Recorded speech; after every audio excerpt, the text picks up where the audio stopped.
Good morning students. I hope आप सभी अपने अपने घर में सुरक्षित होंगे। स्टूडेंट्स, हमने कल आपका जो चैप्टर कंटिन्यू था, नहीं चल रहा था, सिल्वर वर्डिंग, वो कंटिन्यू करना था। आज उसका आगे का हम पार्ट पढ़ते हैं। तो आप जब वीडियो खोले तब देख लीजिएगा पेज नंबर 12। मैंने आपको बताया था कि वो प्रवचन सुन रहे थे और उसके बाद वो बहुत सारी बातें अपने बारे में सोच रहे थे। यशोदा कि मैं किस तरह से किशनदा के साथ रहता था, उनकी कौन कौन सी बातें सीखता था, मेरे बच्चे क्या करते थे।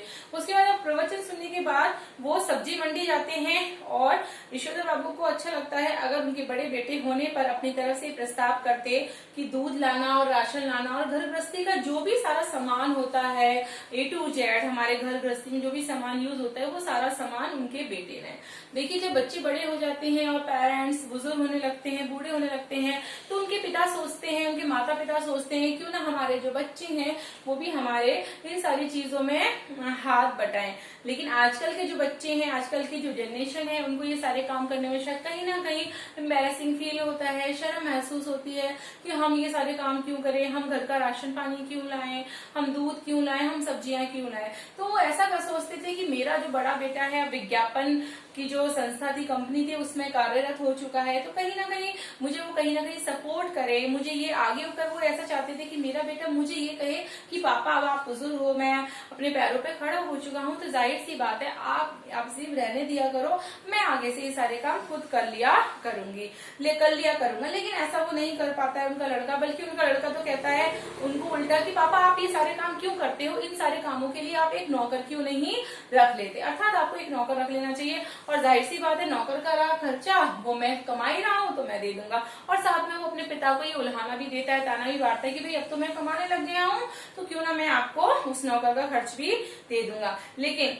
वो सोचते हैं कि हाँ भाई और उन्होंने जो उनका जो क्वार्टर था उसको वो अपना समझने लग जाता है, सोचता है कि क्यों ना मैं ये सारा और तो और वो जो घर में घर गृहस्थी का जो सामान आता है उसका जो पैसा है, कहता है कि मैं आपको पैसे कह दूं क्योंकि मेरा जो पैसा आता है वो तो सीधे अकाउंट्स में आता है, बैंक्स में आता है, हाथ में तो आता नहीं। आपका तो भाई पुराने जमाने के हो तो आपका हाथ में आ रहा है जो भी, लेकिन मेरा तो अकाउंट्स में आता है। तो कहीं ना कहीं वो ऐसा सोचते हैं कि जब बच्चे बड़े हो जाते हैं, कमाने लग जाते हैं, तो जब बच्चे कमाने लग जाते हैं तो कहीं ना कहीं बच्चों को घर के खर्चों में अपना थोड़ा सा पार्ट देना चाहिए। अगर आप कमाते हो, वो ऐसा सोचते थे कि भाई थोड़ा सा खर्चा जो होता है घर का वो उसको में उनको देना चाहिए। लेकिन वो सोचते हैं कि चलो रहने दो। वो कहता है कि मेरा तो बैंक अकाउंट है, तो ऐसा सोचते हैं कि तेरा बैंक अकाउंट है, जब तूने बैंक अकाउंट खोला था तो तू ज्वाइंट अकाउंट भी तो खोल सकता था ना भाई, उसमें अपना और मेरा पिता का दोनों का नाम रख लेता ताकि उसमें से कभी मुझे जरूरत पड़े तो मैं पैसा निकाल सकूं। लेकिन उसके बेटे ने ऐसा नहीं किया, ज्वाइंट अकाउंट नहीं खोला। आगे वो कहते हैं कि और तो और वो कहते हैं उसका बेटा कि आप तो हर काम में नुक्ताचीनी करते हो, कभी कुछ ना। आजकल के बच्चे जैसे पसंद नहीं करते हैं अपनी पर्सनल लाइफ में कि पेरेंट्स इंटरफेयर करें, उनको समझाएं, तो ये सारी चीजें बच्चे पसंद नहीं करते, तो उनको कमेंट्स करता है, एक तरीके से ताना मारता है। फिर उनका जो पिता है वो सोचता है, कहता है इसने तो अपना जो मेरा क्वार्टर है उस क्वार्टर को अपना बना लिया है और ऐसा लगता है जैसे कि ये खुद का क्वार्टर है इसका। वो अपने ही वेतन से अपने उस क्वार्टर में दुनिया भर का सामान ले आता है, जैसे कि एग्जांपल के लिए सोफा ले आया, पर्दे लगवा लिए नए नए, फ्रिज ले आया, टीवी ले आया, बहुत सारी चीजें ले आता है और कहता है ये मेरी चीज है, इसको कोई छुएगा नहीं, इसको कोई हाथ नहीं लगाएगा और ये मेरा टीवी है और मैं टीवी देखूंगा, आप लोग कोई नहीं देखोगे, आप इसको हाथ नहीं लगाओ। इस तरह की वो बातें करता है और ऐसा समझता है कि जैसे इसी का क्वार्टर हो, पिता का तो उस पर कोई हक ही ना हो, ना उसके भाई का कोई हो। बल्कि अपने छोटे भाई से इस बात पे वो थोड़ा सा झगड़ता भी है कि तू बप्पा के साथ ये काम वगैरह क्यों नहीं करवाता है। फिर दोनों में आपस में काफी बहस होती है, लड़ाइयां होती है दोनों भाइयों में। वो कहता है तू करा कर, वो कहता है तू करा। जैसे अक्सर घरों में होता है जब बच्चे बड़े हो जाते हैं, अपने अपने पैरों पे खड़े होते हैं कि ये भी तो कर सकता है, ये भी तो पैसा दे सकता है, इस तरह से। तो उनके पिता सोचते हैं कि इन सारी बेकार की बातें हैं, रहने दो, इससे तो बेटर है कि मैं खुद ही कर लिया करूंगा। फिर वो सोचते हैं कि एक नौकर के लिए जब बात उठती है तो कहते हैं कि हाँ, नौकर के भरोसे अगर हमने ये काम छोड़ दिया तो नौकर तो क्या कर देगा, सबको चौपट करके छोड़ देगा। नौकर के भरोसे नहीं रखना चाहिए। वो अपनी पत्नी को भी इस बारे में कहते हैं कि नौकर के भरोसे अगर हमने काम करवा लिया तो समझ लो हो गया बेड़ा पार। लेकिन उनका बेटा उनको ताना मारता है कि आप थोड़ी ना नौकर के पैसे दे रहे हो, मैं नौकर के पैसे तो मैं दूंगा। लेकिन फिर भी वो इग्नोर करते हैं।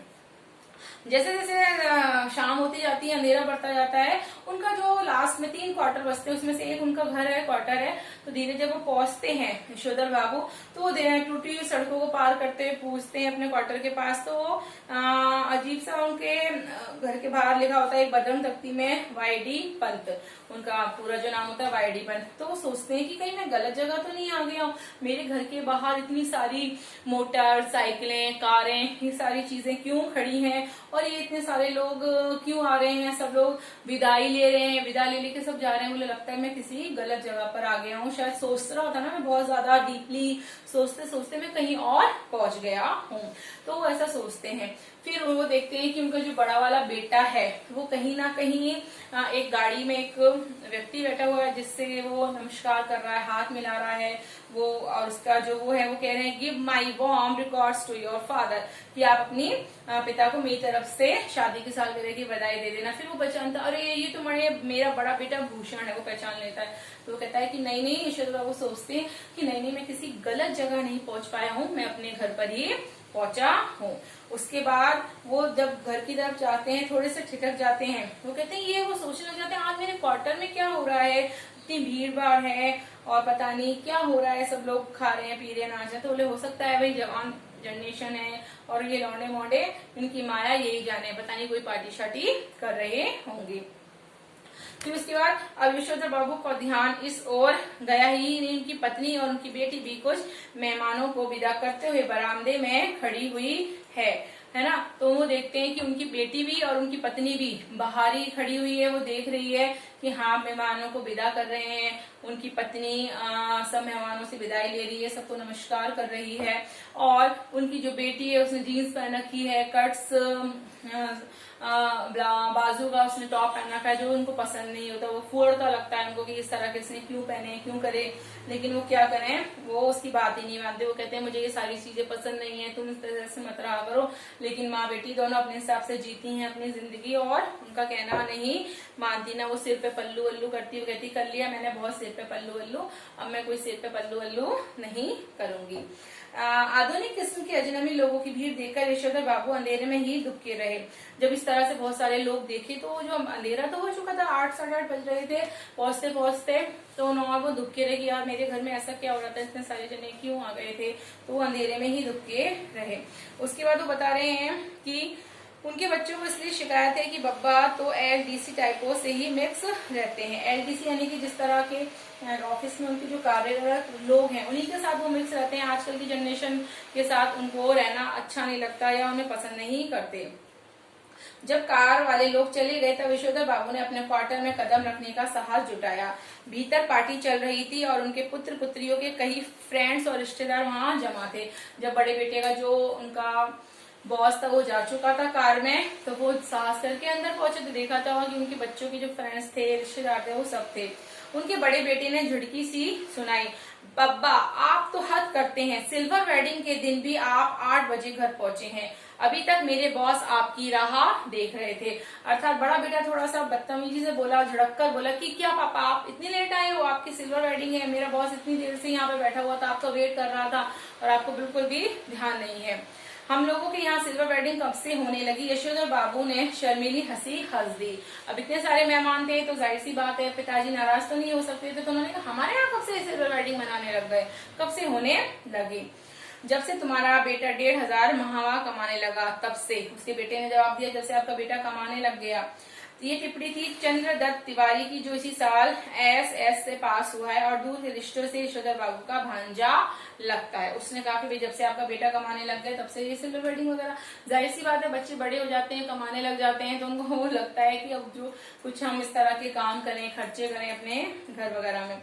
यशोधर बाबू को अपने बेटों से तमाम तरह की शिकायतें, लेकिन कुल मिलाकर उन्हें अच्छा लगता है कि लोग बाग उन्हें ईर्ष्या का पात्र समझते हैं। भले ही उन्हें भूषण का गैर सरकारी नौकरी करना समझ में न आता, तथापि ये बखूबी समझते हैं कि इतनी छोटी सी उम्र में 1500 माह प्लस कन्वेंस अलाउंस एंड तुम्हारा 10 पक्ष पास जाना मामूली सी बात नहीं है।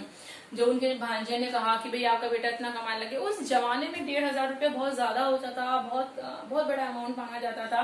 तो लोग उनसे ईर्ष्या करते थे कि ओ इनका बेटा तो विज्ञापन संस्था में काम करता है, इतना पैसा मिलता है और उसको बहुत सारे इंसेंटिव वगैरह भी मिलते हैं, बहुत ऊपरी खर्चे भी मिलते हैं। तो कहीं ना कहीं बात उनको थोड़ा सा अच्छी भी लगती थी, सुख देती थी कि भाई मेरी बेटी की वजह से थोड़ा सा लोग मुझसे जलने लग गए हैं। आगे वो कहते हैं इसी तरह भले ही यशोधर बाबू ने बेटों की खरीदी हुई हर नई चीज के संदर्भ में ये टिप्पणी की हो, ये क्या हुई, संभव मेरी तो समझ में आता नहीं, इसकी क्या जरूरत थी। तथापि उन्हें कहीं इस बात से थोड़ी खुशी भी होती कि इस चीज के आ जाने से उन्हें नए दौर की निश्चय ही गलत मानकों के अनुसार बड़ा आगे मान लिया जा रहा है। मिसाल के लिए जब बेटों ने गैस का चूल्हा जुटाया तब यशोधर बाबू ने उसका विरोध किया और आज भी वे यही करते हैं कि इस पर बनी रोटी मुझे संभव रोटी जैसी लगती नहीं है। तथापि वह जानते हैं कि गैस न होने पर वह इस नगर में चपरासी श्रेणी के मान लिए जाते हैं। इसी तरह फ्रिज के संदर्भ में यशोधर बाबू यही कहते हैं कि मेरी समझ में आज तक ये नहीं आया कि इसका क्या फायदा। बासी खाना खाना अच्छी आदत नहीं है और कहीं ना कहीं इसके फायदे भी हैं तो नुकसान भी है, और इसमें जो रखा हुआ पानी है मेरे मन को तो भाता नहीं है। उसके बाद वो कहते हैं कि अगर इस बात से संतुष्ट होते हैं कि घर आए साधारण हैसियत वाले मेहमान इस फ्रिज का पानी पीकर अपने को धन्य अनुभव कर दें। एक तरफ तो कहीं ना कहीं वो इन सारी चीजों से बहुत परेशान होते हैं, लेकिन दूसरी तरफ वो सोचते हैं कि नई पीढ़ी नई तरह का जो सामान ला रही है तो उससे मेरी कहीं ना कहीं जो इज्जत है वो बढ़ रही है, उसमें चार चांद लग रहे हैं। लोग ऐसा सोचने अरे वाह ये व्यक्ति तो बहुत पैसे वाला है, इसके पास तो बहुत पैसा है, इसके घर में तो नई नई तरह की चीजें हैं, टीवी है, फ्रिज है, गैस का चूल्हा है। आपको पता है उस समय अंगीठी वगैरह पे खाना बनाया जाता है, स्टोव्स वगैरह पे, और गैस लेकर आ गए तो काफी गैस का चूल्हा है तो जाहिर सी बात है बड़ा ही आदमी होगा, तो इससे भी लोग कहीं ना कहीं उससे जलने लग गए। तो इस बात का भी उन्हें खुशी होती थी, लेकिन कहीं ना कहीं वो ये भी कहते थे मेरी समझ में नहीं आता कि बासी खाना फ्रिज में उठा के रख दो, उसको फिर खाओ गर्म करके, क्या मतलब है। कहीं ना कहीं वो नुकसान देता है ठंडा पानी, लेकिन वो सोचते हैं कि हाँ अगर घर में मेहमान आ रहा है वो ऐसा सोचता है कि ये सारी चीजें उसको अच्छी लग रही है तो ठीक है चलो हो गया सही है, लेकिन क्या कर सकते हैं। आगे वो कहते हैं अपनी सिल्वर वेडिंग की ये भव्य पार्टी भी यशोधर बाबू को समहाउ एम्पायर ही लगी, तथापि उन्हें इस बात को से संतोष हुआ कि जिस अनाथ यशोधर के जन्मदिन पर कभी लड्डू नहीं आए, जिसने अपना विवाह भी कोऑपरेटिव से 2-4 हजार कर्जा निकाल कर किया बगैर किसी खास धूमधाम के, उसके विवाह की 25वीं वर्षगांठ पर केक, 4 तरह की मिठाई, 4 तरह की नमकीन, फल, कोल्ड ड्रिंक, चाय, सब कुछ मौजूद। जब उन्होंने देखा कि भव्य पार्टी हो रही है तो कहीं ना कहीं उनको ये बहुत अच्छा सा फील हुआ, क्योंकि काफी अनाथ थे वो, उन्होंने शादी भी कर्जा लेके करी थी और शादी भी धूमधाम से उनकी नहीं हुई थी। तो उन्हें बहुत अच्छा लगी ये पार्टी कि मेरे बेटे ने मेरे लिए ये पार्टी रखी है। गिरीश बोला मुझे आज सुबह बैठे बैठे याद आया कि आपकी शादी 6 जनवरी सन 47 को हुई थी और इस हिसाब से आज उसे पूरे 25 साल हो गए हैं। मैंने आपके दफ्तर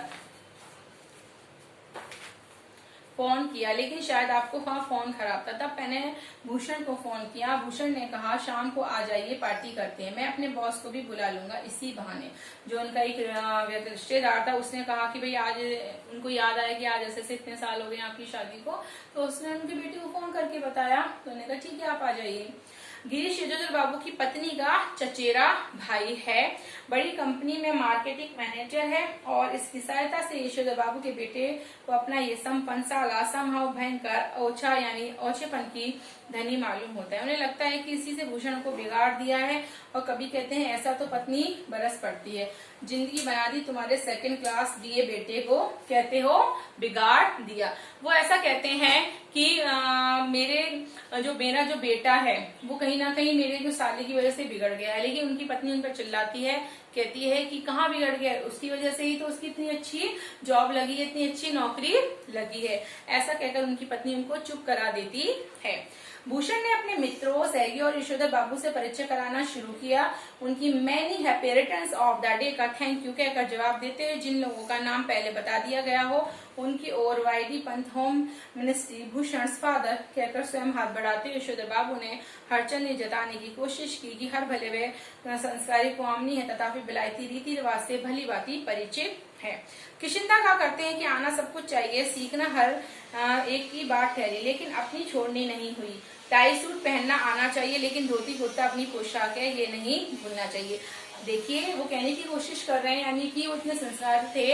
यशोधर बाबू कह रहे हैं कि उन्होंने इंग्लिश में बात करी, सबको थैंक यू कहा, सबको धन्यवाद कहा, जब जो जिन जिन लोगों ने उसकी एनिवर्सरी के लिए उनको बोला। तो कह रहे हैं ये नहीं है कि अगर हमें इंग्लिश आ गई है तो हम अपने संस्कार भूल दें, अगर हम टाई सूट वगैरह पहनते हैं तो उसके लिए हमें अपने धोती कुर्ता पहनना हम छोड़ देंगे, है ना। वो ना इंसान को आना सब कुछ चाहिए आज के हिसाब से भी, लेकिन ऐसा नहीं है कि हम अपने संस्कार को छोड़ दें, हम अपने कामों को करना छोड़ दें। अब बच्चों ने एक और विलायती परंपरा के लिए आग्रह किया, यशोदा बाबू पत्नी के साथ केक काटे। बच्चों ने जिद की इसमें तो एनिवर्सरी तो केक कटेगा, तो उन्होंने कहा कि हम सब केक काटें। घरवाली पहले थोड़ा शर्माई, लेकिन जब बेटी ने हाथ खींचा तब उसे केक के पीछे जा खड़ी होने में कोई हिचक नहीं हुई। वहीं से उसने पति को भी पुकारा। सब लोग बोले चलिए वही टाइम हो गया केक काटें, तो बेटी ने माँ को लेके गई, फिर पति को बुलाया गया। यशोदा बाबू ने केक काटना बचकानी बात मालूम हुई, बेटी उन्हें लगभग खींच कर ले गई। यशोदा बाबू ने कहा somehow I don't like all this, लेकिन एनीवे उन्होंने केक काट ही लिया। पहले तो उन्होंने नाटक किया केक काटने के लिए, लेकिन फिर उन्होंने एंड में केक काट लिया।